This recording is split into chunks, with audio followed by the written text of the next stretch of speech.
जय हिंद दोस्तों, मैं हूं के सर और आज हम आपको बताने वाले हैं जालियांवाला बाग हत्याकांड के बारे में।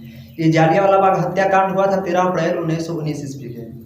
जो जनरल डायर अंग्रेज के रहने वाला था, जिसको पोस्टिंग अमृतसर में हो गया था और वहां पर होने के बाद ये अमृतसर में एक नया कानून लागू कर दिया, जिस कानून का नाम था रॉलेट एक्ट, है ना। इस ससुरी जनरल डायर का शक्ल देखे तो एकदम छुछुनर की दुम की तरह लगेगा। छुछुनर के दुम देखने में है, हाँ, छुछुनर के दुम की तरह लगेगा। जितना इस ससुरी सुधा सपट्टा देखने में लगता है बकलोल है तैसा, लेकिन इस ससुरी बकलोल ना है, बड़ा खचरा है ना। तो जो इसको पंजाब में पोस्टिंग हो गया था तो वहां पर एक नया कानून लागू कर दिया था, जिस कानून का नाम था रॉलेट एक्ट। तो वहां के लोगों ने इस कानून को विरोध करने लगे, है ना। इसी विरोध में 13 अप्रैल 1919 ईस्वी को एक सभा लगाया गया जालियांवाला बाग में, जिस सभा में लगभग 25,000 लोग शामिल थे। और एक इसी तरह जनरल डायर को इस बात को पता चल गया और वो अपनी सेना को लेकर के आए। और जो जालियांवाला बाग है तो चारों ओर से बाउंड्री किया हुआ है, उसमें से भागने का कोई रास्ता नहीं, अंदर जाने का सिर्फ एक ही रास्ता है। 4 से 5 फुट का उसमें गेट था, है ना। उसी गेट पर मशीन को ले करके लगा दिया और अपनी सेना को अंदर भेज दिया। अंदर लाइन से देख रही, लाइन में कैसे सेना सही खड़ा है ना।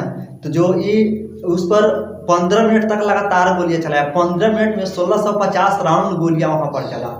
और जब गोलियां चल रही तो सारे लोग में क्या भगदड़ मच गया, सारे लोग इधर उधर भागे, लेकिन भागने का तो कोई रास्ता है ही नहीं है। उसी में 2 कुआं था, है ना। एक कुआं तो क्या करते लाशों से एकदम भर गया, कोई उसी में कूद गया, उससे भागने का तो कोई उपाय था ही नहीं। अब उसके बाद जो गोलियां 1650 राउंड चला और जब वहां पर सारे लाश के लाश जब गिर गए तो फिर वहां से अब वो जाने लगे तो तोप मशीन जो रखा था, जो भी रास्ता में, उसी रास्ते में जो भी आदमी भारतीय भेटा रहा था या मिल रहा था, उसको क्या करते थे, गोली से मार कर एकदम छली उड़ा देता था। और उसको लाशों में क्या करते थे, तोप मशीन में बांध करके घिसियाते हुए ले जा रहा था। सभा में उधम सिंह नाम का एक लड़का था जिसका उम्र 12 वर्ष था। तो वो सारे घटना को देख लिए, है ना, सारे घटना को देख लिए। जो सारे घटना को देखे थे उसी समय वो शपथ लिए कि जनरल डायर को जब तक हम मारेंगे नहीं ना तो तब तक चैन की नींद हम नहीं लेंगे। ये उसी समय वो शपथ ले लिया। ऐसे उधम सिंह का माता पिता है, जो उधम सिंह जब बचपन थे तो उसी समय वो मर गए थे। एक भाई भी था तो उसका भाई भी कुछ दिन रहने के बाद मर गया। तो ये अनाथ आश्रम में पले हुए थे और उसी सभा में गए थे शामिल होने के लिए, है ना। और क्या कहते हैं, जनरल डायर तो यहाँ से भारत से तो ये हत्या करवा करके, है ना, तो इसको जो मालिक था जनरल डायर के, इसको भेज दिया था लंदन में, है ना। उसको और ऊंचा पोस्ट पर भेज दिया ताकि ये और अच्छे से अच्छे काम करे। जनरल डायर का जो मालिक था ना वो, है ना, तो जनरल डायर में वहां से चला गया लंदन। तो उधम सिंह के पास तो पैसा ही नहीं है और लंदन जाने के लिए, तो क्या किया, आपने भारत में से कारपेंटरी का काम शुरू किया।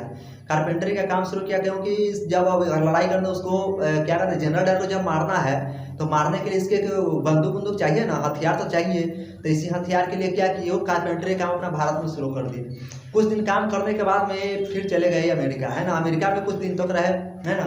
अमेरिका से फिर जनरल डायर को मारने के लिए चले गए लंदन। लंदन में गया तो ये फिर एक होटल में काम करने लगे। होटल में जब काम करते थे तो उसे कुछ थोड़ा मोड़ा पैसा वैसा मिल जाता था, तो उसी से वहीं पर वो क्या किए, हथियार खरीद लिए। जिस समय ये टाइम उसको 21 वर्ष लग गया था जनरल डायर को मारने के लिए। देखिए, कहते हैं जो शपथ था, शपथ को निभाना हर आदमी को बस की बात नहीं है। 21 वर्ष बीत गया लेकिन फिर भी जनरल डायर इसको आंखों में चुभ रहा है, उसको तो मारना है तो मारना है। तो ऐसे करते करते 1940 की घटना है। तो किंसन पैलेस में एक सभा चल रहा था। किंसन पैलेस में एक सभा चल रहा था। उस सभा में जनरल डायर ने कुछ भाषण दे रहे थे, है ना। तो इस तो गोली लेकर के वहां पर गया हुआ था, क्या कहते हैं, उधम सिंह ने। तो उधम सिंह जब वहां पर पहुंचा तो लगातार 3 गोलियां जनरल डायर को सीने में दाग दिया, है ना। और जब दाग दिया तो उसमें भी हड़कंप मच गया। इससे इसको चेहरा देकर के ही डरते थे, है ना। तो उधम सिंह ने कहा, मेरी दुश्मनी आप लोगों से नहीं है, मेरी दुश्मनी तो सिर्फ डायर से थी, है ना। आप लोगों को मैं कुछ नहीं करूंगा।